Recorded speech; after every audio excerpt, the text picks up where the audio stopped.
Binay, nakita mo ito? Ha? Yung kagaya yun ng kuan ko eh. Oh, may bulaklak oh. Namumulaklak pala siya. Nung maliit pa, ganito.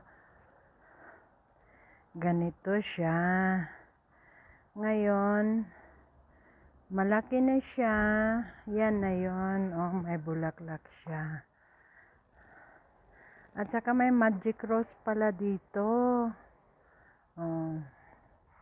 Ito ang rose nila na walang rose. Ito ang okay.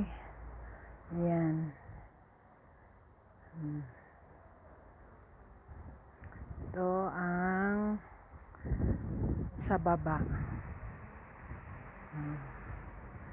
Ito yun. Lahat may bulaklak.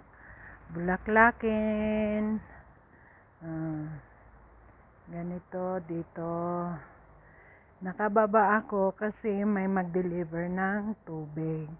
So, ito na yon, papasok. Yan na yon. Yan.